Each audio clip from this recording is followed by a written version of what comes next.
Congress party Narendra Modi को हराएगी और फिर देखना हम क्या कार्रवाई करते हैं नरेंद्र मोदी के साथ। राहुल गांधी কেন তিনি মোদি শাহের সাজানো টেবিল ছেড়ে উঠে দাঁড়ালেন আর কেন বা তার এই বর্জন নীতি আজ শাসকের ভিত নাড়িয়ে দিচ্ছে। এদিকে আজ নরেন্দ্র মোদীর বিরুদ্ধে যুদ্ধের ঘোষণা দিয়েছে রাহুল গান্ধী। রাহুল গান্ধীর অ্যাকশনে ভারতে তুলপাড় পরিস্থিতি হয়, অসংখ্য নেতাকর্মী পদত্যাগ করে, শুভেন্দু অধিকারীও আজকে ক্ষমতা হারায়। যদি এই সরকারটা বিজেপি না আসতো, আজকে আমাদের এই পশ্চিম বাংলাকে বাংলাদেশি, পাকিস্তানি, চীন এবং আমেরিকা গ্রাস করে নিয়ে এটা আলাদা ইসলামিক কান্ট্রিতে পরিণত করতো। রাজ্যে 15 বছরের তৃণমূল কংগ্রেস সরকারের অবসান ঘটিয়ে ক্ষমতায় এসেছে বিজেপির সরকার। স্বাধীনতার পর এই প্রথম বাংলায় ক্ষমতায় এসেছে গেরুয়া শিবির।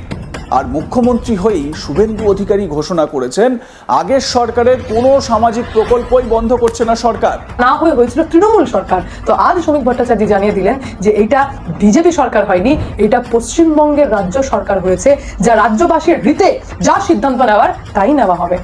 রাজ্যের প্রশাসনিক কাঠামোকে নতুনভাবে সাজাতে বড় পদক্ষেপ নিয়েছেন মুখ্যমন্ত্রী শুভেন্দু অধিকারী। নবান্নে 41টা দপ্তরের সচিবদের নিয়ে দীর্ঘ বৈঠক করেন তিনি। ভোটের ফল প্রকাশের পর থেকেই রাজ্যের শাসক দল তৃণমূল কংগ্রেসের অন্দরে বাড়ছে অস্বস্তি। আর সেই অস্বস্তিরই বড় ইঙ্গিত মিলল কলকাতায় অনুষ্ঠিত এক গুরুত্বপূর্ণ বৈঠকে। একদিকে রাহুল গান্ধীর অ্যাকশনে নরেন্দ্র মোদীর কাঁপুনি শুরু হয়েছে, আজকে আবার দেখতে পারি মমতা ব্যানার্জির দল নতুন করে খেলা দেখাতে শুরু করেছে শুভেন্দু অধিকারীর বিরুদ্ধে। দর্শক শ্রোতা, রাহুল গান্ধীর অ্যাকশনে অসংখ্য ঘটনা ঘটেছে আজকে ভারতে, এবং নরেন্দ্র মোদী কঠিন একটি পদক্ষেপ নেন এবং এই পদক্ষেপ নিয়ে বিপদের মুখেও পড়েন। আপনারা দেখতে পারবেন ভারতের নির্বাচনের পর থেকেই অসংখ্য ঘটনা যে ঘটতেছে এই মুহূর্তে, এই সব কিছু দেখানোর চেষ্টা করব এবং এই ঘটনার আড়ালে অনেক গোপন চক্রান্তও চলছে ভারতের রাজনীতির মধ্যে, সেই সব কিছুও উন্মোচন করার চেষ্টা করব। আসুন আমরা কথা বাড়াচ্ছি না, আমরা সরাসরি ভিডিওর মূল আলোচনায় চলে যাচ্ছি। हम कांग्रेस पार्टी, आप लिख के ले लो, कांग्रेस पार्टी नरेंद्र मोदी को हराएगी और फिर देखना हम क्या कार्रवाई करते हैं नरेंद्र मोदी के साथ, क्योंकि उन्होंने देश पर आक्रमण किया है, लोकतांत्रिक सिस्टम पर आक्रमण कर इन्होंने अम्बेडकर जी के संविधान पर आक्रमण किया है। মমতা বন্দ্যোপাধ্যায়ের দুর্গ ধসে গেছে, স্ট্যালিনের সাজানো বাগানো আজ ছারখার। দেশ জুড়ে যখন একে একে সমস্ত বিরোধী মিনার ভেঙে পড়ছে, ঠিক তখনই দিল্লির ক্ষমতার অলিন্দে এক নতুন রণহুঙ্কার শোনা যাচ্ছে। এই মানুষটি এখন সর্বাধিপত্যগামী শাসকের চোখের ঘুম কেড়ে নিতে চাইছেন। ইডি নয়, সিবিআই নয়, তার নিশানায় এখন সরাসরি সিস্টেমের আসল কারিগর। খোদ প্রধানমন্ত্রীকে লেখা সেই দুপাতার করা চিঠিকেই স্রেফ একটা মিটিং বয়কট, নাকি ভারতের ইতিহাসের বিচার ব্যবস্থা আর আমলাতন্ত্রের রাবার স্ট্যাম্প হওয়ার বিরুদ্ধে সব থেকে বড় বিদ্রোহ? বাকিরা যখন হাত মিলিয়ে নিচ্ছে, তখন তিনি বলছেন, আমি কোনো খাঁচায় বন্দিততা নই, আমি রাবার স্ট্যাম্প নই। আজকের ভারতের একমাত্র প্রতিস্পর্ধী কি তবে এক এবং একমাত্র রাহুল গান্ধী? কেন তিনি মোদি শাহের সাজানো টেবিল ছেড়ে উঠে দাঁড়ালেন আর কেনই বা তার এই বর্জন নীতি আজ শাসকের ভিত নাড়িয়ে দিচ্ছে? আজকে সবকিছুর খোলাখুলি ব্যবচ্ছেদ হবে। নমস্কার, আমি মধুরিমা ভৌমিক, আর দৈনিক সংবাদ অনলাইনে আপনারা দেখছেন। সত্যি আসলে বেদনাদায়ক। একটা কঠিন প্রশ্ন দিয়ে শুরু করি, দেশের ক্ষমতা যদি কোনো দিন বদলায় তাহলে ঠিক কি ঘটবে? আজ এই প্রশ্নটা কাউকে করলে হয়তো সে হেসে উড়িয়ে দেবে, বলবে এই ক্ষমতা আদৌ বদলাবে? যে তার সমস্ত মন্ত্র তো তাদের হাতেই মজুদ, পুরো সিস্টেমটাই তো এদের পকেটে, কে বদলাবে? দায়িত্ব নিয়ে বলছি, প্রশ্নটা এখন আর ছোট নেই। আর রাহুল গান্ধীর নিশানায় এখন আর ইডি, সিবিআই বা আমলাতন্ত্র নেই, তার নিশানায় সরাসরি সেই ব্যক্তি যিনি এই পুরো সিস্টেমটার কারিগর, প্রধানমন্ত্রী নরেন্দ্র মোদী। গুরুগ্রামের সদ্ভাবনা যাত্রার মঞ্চ থেকে রাহুল গান্ধী যা বললেন তা তো রীতিমতন রণহুঙ্কার। গত 7 মাস ধরে চলা এই যাত্রার সমাপ্তি অনুষ্ঠানে সম্প্রতি রাহুল সাফ জানিয়ে দিলেন, যদি কংগ্রেস ক্ষমতায় আসে তবে কাউকে ছেড়ে কথা বলা হবে না, প্রতিটি ফাইল খোলা হবে এবং আইনানুগ ব্যবস্থা নেওয়া হবে।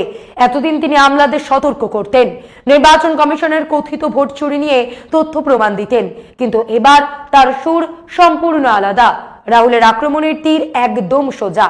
তার বক্তব্য, প্রধানমন্ত্রী একদিকে মার্কিন প্রেসিডেন্টের সামনে নতজানু, আর অন্যদিকে তার সহযোগী কর্পোরেট বন্ধু আদানি গোটা দেশটাকে কিনে নিচ্ছেন। আর মোদিজি কি করছেন? রাহুলের কথাই তিনি দেশটাকে বেচে দিচ্ছেন। এর আগেও রাহুল এই সমস্ত কথা বলেছেন, কিন্তু গুরুগ্রামের বক্তৃতায় রাহুলের একটা বড় দাবি ছিল, বিজেপি একের পর এক রাজ্যে যেভাবে জিতছে সেটা আসলে মানুষের সমর্থন নয়, সেটা ভোট চুরি। রাহুলের তালিকায় এবার পশ্চিমবঙ্গ আর অসমের নামও উঠে এলো। রাহুল খোলাখুলি বলছেন, এই পরিস্থিতি বেশি দিন টিকবে না। মানুষের মনে যে তীব্র আক্রোশ জমছে তা আগ্নেয়গিরির মতন ফাটবেই। শেষ কথাটি ছিল সব থেকে বিস্ফোরক। সময় তো আসবেই, আর যেদিন ক্ষমতা পাল্টাবে সেদিন নরেন্দ্র মোদীর বিরুদ্ধে কড়া ব্যবস্থা নেওয়া হবে। কোনো ক্ষমা নেই, কোনো রেয়াত নেই। आप देख लेना, बाकी सारी की सारी पार्टियां इनके सामने नहीं खड़ी हो पाएंगी, एक नहीं हो पाएगी, और अंत में सिर्फ कांग्रेस पार्टी खड़ी होगी और कांग्रेस पार्टी इनको हराएगी। রাহুল বলছেন, লিখে নিন, কংগ্রেসে নরেন্দ্র মোদীকে হারাবে, আর তারপর দেখবেন আমরা কি করি। রাহুল গান্ধীর বডি ল্যাঙ্গুয়েজ লক্ষ্য করেছেন? তিনি এই কথাগুলো বলছেন রাজনীতির আস্ফালন হিসেবে নয়, আর এই লড়াইয়ে রাহুল এখন একাই লড়তে চাইছেন। কেন? কারণ তার হিসেবে দেশের বাকি আঞ্চলিক দল বা ছত্রপদের লড়ার ক্ষমতা ফুরিয়ে এসেছে। রাহুলের নিশানায় শুধু বিজেপি নয়, পরোক্ষভাবে ইন্ডিয়া জোটের শরিকরাও ছিল। রাহুল সপাটে বুঝিয়ে দিলেন, এই দেশে এখন কেবল দুটো আদর্শ টিকে রয়েছে, একদিকে কংগ্রেস, অন্যদিকে আরএসএস। মাঝখানের বাকি সমস্ত রাজনৈতিক শক্তি আজ ফিকে হয়ে গেছে। রাহুলের উপলব্ধিটা খুব স্পষ্ট। তিনি বুঝেছেন 2024-এর আগে যে জোট তৈরি হয়েছিল তা দিয়েও মোদী সিস্টেমকে টলানো যায়নি। 2024-এর লোকসভা তো বটে, তারপর হরিয়ানা, মহারাষ্ট্র, বিহার, অসম, এমনকি পশ্চিমবঙ্গ পর্যন্ত একের পর এক রাজ্যে বিজেপি যেভাবে নির্বাচনী কারসাজি তৈরি করে রেখেছে, তাতে রাহুল একটা সত্য বুঝে গেছেন। সেই সত্যটা হলো আঞ্চলিক দলগুলো কোথাও না কোথাও আপোষ করে ফেলছে। আসল লড়াইটা মিত্র শিল্প গোষ্ঠী আর ক্ষমতার ওই নেক্সাস ভাঙার লড়াই। রাহুল প্রশ্ন তুলছেন, বাকিরা কি আদানির বিরুদ্ধে বুক ঠুকে দাঁড়াতে পারছে না, তাই কংগ্রেসকে এখন একা লড়তে হবে। গুরগাঁওয়ের মঞ্চ থেকে রাহুল জনতাকে বার্তা দিলেন, ভিতরে ভিতরে আক্রোশ জমান, কারণ যেদিন এই ক্ষমতার স্তম্ভ নড়বে সেদিন কেবল সরকার বদলাবে না, শুরু হবে আসল অ্যাকশন। কংগ্রেসের অন্দরে রাহুল গান্ধীর এই চরমপন্থী অবতার নিয়ে দ্বিমত থাকতেই পারে, কিন্তু একটা বার্তা কাচের মতন পরিষ্কার। রাহুল বুঝে গেছেন, মোদী সাহের এই অশ্বমেধের ঘোড়াকে রুখতে গেলে কোনো দায়সারা জোটে কাজ হবে না, আঞ্চলিক নেতা নেত্রীদের দিয়েও হবে না। শেষ পর্যন্ত লড়াইটা লড়বে কেবল কংগ্রেস। ভোটের ফল প্রকাশের পর থেকেই রাজ্যের শাসক দল তৃণমূল কংগ্রেসের অন্দরে বাড়ছে অস্বস্তি। আর সেই অস্বস্তিরই বড় ইঙ্গিত মিলল কলকাতায় অনুষ্ঠিত এক গুরুত্বপূর্ণ বৈঠকে। দলের একাধিক বিধায়ক, যাদের অনেককেই সম্প্রতি বেসুরো বলে চিহ্নিত করা হচ্ছে, তারা একত্রিত হয়ে পরিস্থিতি নিয়ে আলোচনা করেন। সূত্রের খবর, সেই বৈঠক থেকে স্পষ্ট বার্তা উঠে এসেছে। কি বার্তা? শুধুমাত্র দলের নির্দেশ মেনে চলা নয়, বরং নিজের এলাকার বাস্তব পরিস্থিতি বুঝে সিদ্ধান্ত নিতে হবে। রাজনৈতিক মহলের মতে এই ঘটনাই বুঝিয়ে দিচ্ছে যে ভোট পরবর্তী সময়ে তৃণমূলের অন্দরে মতপার্থক্য ধীরে ধীরে প্রকাশ্যে আসছে। দীর্ঘদিন ধরে দলীয় শৃঙ্খলার জন্য পরিচিত তৃণমূলের ভিতরে এখন অনেক বিধায়কই নিজেদের অবস্থান নিয়ে নতুন করে ভাবতে শুরু করেছেন। আগে হ্যাঁ, ঠিকই শুনছেন, অর্থাৎ দলনেত্রী মমতা বন্দ্যোপাধ্যায়ের নির্দেশও কি তারা মানবেন না? যেটা জানতে পারা যাচ্ছে, তাদের মতে প্রতিটি জেলার রাজনৈতিক পরিস্থিতি এক নয়। কোথাও মানুষের ক্ষোভ বাড়ছে, কোথাও সংগঠনের ভিত দুর্বল হচ্ছে, আবার কোথাও স্থানীয় নেতাদের বিরুদ্ধে অভিযোগ জমছে।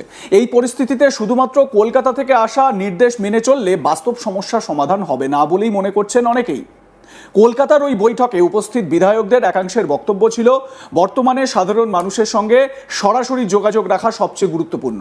ভোটের পরে মানুষের মধ্যে কি প্রতিক্রিয়া তৈরি হয়েছে, কোন এলাকায় কি সমস্যা বাড়ছে, কোথায় সংগঠন দুর্বল হচ্ছে, সেই বাস্তব চিত্র বুঝে তবেই পদক্ষেপ করা দরকার।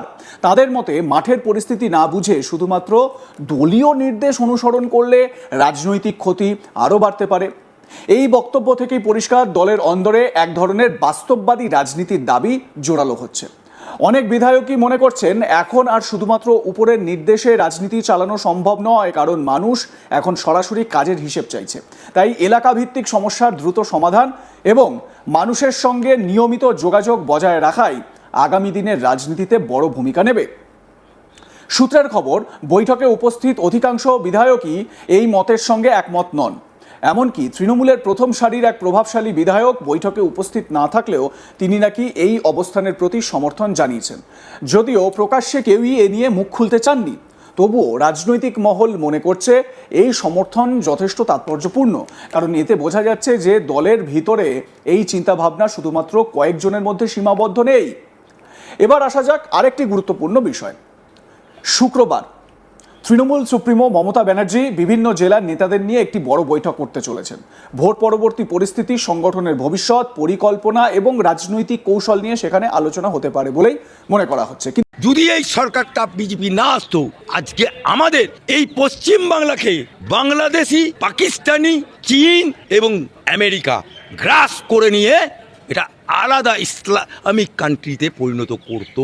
কালকে যে শিল্পে শস্যের দানা ছড়িয়ে দিয়ে, টাটা কোম্পানিকে ডিনামাইট দিয়ে উড়িয়ে দিয়ে, বেকার ছেলেদেরকে শস্যের ফুল দেখিয়ে দিয়েছে, কতিপয় মুসলমানদেরকে দুধের গাই বানিয়ে তাদের দ্বারা বট লুট করিয়েছে, গুন্ডাগার্দি করিয়েছে। মাদ্রাসাতে কোরআনও পড়ানো হবে, ল্যাপটপও চালানো হবে, ওই জন্যে মাদ্রাসা মন্ত্রী করা হয়েছে। মাইনরিটি ডেভেলপ হবে, ওই জন্যে মাইনরিটি মিনিস্টার করা হয়েছে। পুষ্পা আছে, জাহাঙ্গীর খান, সে বলে झुकेगा नहीं, मैं पुष्पा हूँ। से पुष्पा अभी जेल में है, कुरान पढ़ेगा, नमाज पढ़ेगा मस्जिद में, कोई रास्ता में नहीं है। অবশ্যই স্যার, পশ্চিমবঙ্গে বিজেপির প্রথম মুখ্যমন্ত্রী হিসাবে শুভেন্দু অধিকারী শপথ নিলেন, আপনি নিজে উপস্থিত ছিলেন। কি মনে করছেন? আপনি নিজেও জনতার রোষ বুঝেছেন, জনতার পালস বুঝেছেন, জনগণ খুশি, আপনি কতটা খুশি? দেখুন, ভারতবর্ষের বুকে জনসংঘ নামক একটি পার্টি, যার প্রতিষ্ঠাতা শ্যামাপ্রসাদ মুখার্জি, এই বাংলায় জন্ম। তিনি প্রয়াত। পরবর্তীকালে জনসংঘ থেকে ভারতীয় জনতা পার্টি, সেই ভারতীয় জনতা পার্টি আজকে দিল্লির সেন্ট্রাল গভর্নমেন্টে, মোদী সরকার, 20টা রাজ্যে ভারতীয় জনতা পার্টি কমল খেলাচ্ছে, সরকার পরিচালনা করছে। অথচ শ্যামাপ্রসাদের মুখার্জির পার্টি, শ্যামাপ্রসাদের জন্মভিটে বাংলাতে কমল খেলতে পারেনি।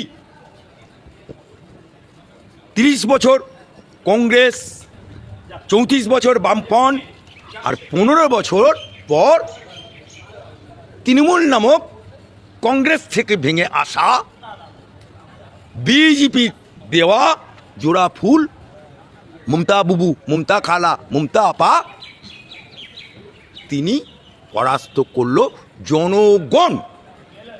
কেউ ভাবতে পারেনি পশ্চিম বাংলায় 200-র উপরে সিট নিয়ে আজকে প্রধানমন্ত্রী যশস্বী তিনি বলেছিলেন ইলেকশনে প্রচারের সময়, 4 মে আমি বলে যাচ্ছি আমাকে শপথ গ্রহণ আসতে হবে রেজাল্টের পর। তাই আজকে কবিগুরু রবীন্দ্রনাথের জন্ম শতবর্ষী উপলক্ষে ঐতিহাসিক ব্রিগেডে পশ্চিম বাংলায় গেরুয়া ঝড়ের মুখ্যমন্ত্রী শুভেন্দু অধিকারী।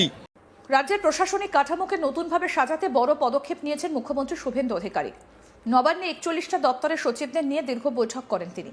আর এই বৈঠকের সবচেয়ে তাৎপর্যপূর্ণ দিক হচ্ছে মমতা ব্যানার্জির আমলে বর্তমান প্রাক্তন মুখ্য সচিব নন্দিনী চক্রবর্তীকে বিএসএফকে জমি হস্তান্তর এবং সীমান্ত উন্নয়ন প্রকল্পের প্রধান সমন্বয়কারী হিসেবে নিয়োগ করেছেন শুভেন্দু অধিকারী। রাজনৈতিক মহলের মতে এটাই শুভেন্দু অধিকারীর মোক্ষম চাল। কারণ দীর্ঘদিন ধরে যাকে তৃণমূল ঘনিষ্ঠ আমলা হিসেবেই দেখা হতো, সেই নন্দিনী চক্রবর্তীকে এবার সীমান্ত সংক্রান্ত অত্যন্ত সংবেদনশীল এবং কৌশলগত দায়িত্বে বসানো হয়েছে। ফলে প্রশাসনিক বার্তার পাশাপাশি রাজনৈতিক বার্তাও অত্যন্ত স্পষ্ট। সরকার এখন অভিজ্ঞতা, দক্ষতা এবং ফলাফলকেই অগ্রাধিকার দিতে চাইছে। নবান্নের সভাঘরে অনুষ্ঠিত এই ম্যারাথন বৈঠকে মুখ্যমন্ত্রী পরিষ্কার ভাষায় জানিয়ে দেন, কোনো দপ্তরে ঢিলেঢালা কাজ বরদাস্ত করা হবে না। কেন্দ্রীয় প্রকল্পের কাজ 7 দিনের মধ্যে শুরু করতে হবে। 1 মাসের মধ্যে প্রতিটা দপ্তরকে নিজেদের বাজেট দ্রুত করে জমা দিতে হবে। পাশাপাশি রাজ্যের আর্থিক পরিস্থিতি শক্তিশালী করতে প্রত্যেক দপ্তরকে আয় বৃদ্ধির পথ খুঁজে বের করার নির্দেশও দেওয়া হয়েছে। এই বৈঠক শুধুমাত্র প্রশাসনিক রিভিউ ছিল না, বরং আগামী দিনের শাসন ব্যবস্থার রূপরেখাও স্পষ্ট করেছে। মুখ্যমন্ত্রী শুভেন্দু অধিকারী বুঝিয়ে দিয়েছেন, তিনি এমন একটা প্রশাসন গড়তে চাইছেন যেখানে আমলাতন্ত্র এবং রাজনৈতিক নেতৃত্ব একসঙ্গে সমন্বয় রেখে কাজ করবে। সেই কারণেই বৈঠকে শুধুমাত্র সচিবরাই নন, উপস্থিত ছিলেন একাধিক গুরুত্বপূর্ণ বিধায়ক এবং সাংস্কৃতিক ব্যক্তিত্ব। মূলত শিক্ষা, স্বাস্থ্য এবং তথ্য সংস্কৃতি দফতর নিয়ে বিশেষ আলোচনা হয়, কারণ এই 3টে ক্ষেত্রেই দীর্ঘদিন ধরে দুর্নীতি, অদক্ষতা এবং সমন্বয়ের অভাব নিয়ে প্রশ্ন উঠেছে। মুখ্যমন্ত্রী স্পষ্ট বার্তা দিয়েছেন, পদ আঁকড়ে বসে থাকা চলবে না, যারা কাজ করতে পারবে না তাদের বিরুদ্ধে ব্যবস্থা নেওয়া হবে। প্রশাসনকে দুর্নীতিমুক্ত করতেই হবে। বিশেষ করে তথ্য এবং সংস্কৃতি দফতর নিয়ে মুখ্যমন্ত্রীর বক্তব্য যথেষ্ট তাৎপর্যপূর্ণ। তিনি দফতরের সচিবকে স্পষ্ট নির্দেশ দেন, টলিগঞ্জের দীর্ঘদিনের সমস্যা দ্রুত সমাধান করতে হবে। শিল্পী, প্রযোজক, পরিচালক সকলের সঙ্গে আলোচনা করে সমস্যার বাস্তব সমাধান বের করতে হবে। এই বক্তব্য থেকে দর্শক স্পষ্ট। আপনারা তো দেখলেন এখানে কি কথা হচ্ছে, অনেকে এখানে অনেক কথা বলতেছে, বিশেষ করে এখানে দেখতে পাচ্ছি আমরা নরেন্দ্র মোদীর বিষয় নিয়ে কথা হয়, আরও অনেক বিষয় নিয়ে কথা হয়। কাজ এই বিষয়গুলো দেখে এবং দেশের রাজনীতির প্রেক্ষাপট নিয়ে এবং রাহুল গান্ধীর যে অনেক অ্যাকশনমূলক কথা, এবং সে কিন্তু সরাসরি তালাপতি বিজয়ের পক্ষেও কথা বলেছিল বা তালাপতি বিজয়কে সমর্থন দিয়ে তালাপতি বিজয়কে মুখ্যমন্ত্রী করেছিল, এইগুলো নিয়ে আপনার মন্তব্য কি? আপনার গুরুত্বপূর্ণ মন্তব্যটা অবশ্যই আপনারা আমাদের কমেন্ট বক্সে লিখে যাবেন। সর্বশেষ আপনাদের কাছে আমাদের রিকোয়েস্ট থাকবে, আপনারা আমাদের চ্যানেলে নতুন দর্শক হয়ে থাকলে চ্যানেলটি সাবস্ক্রাইব করবেন এবং পাশে থাকা বেল বাটনটিও বাজাবেন, যাতে করে নেক্সট ভিডিওটা সবার আগে আপনাদের কাছে পৌঁছে যায়। ধন্যবাদ।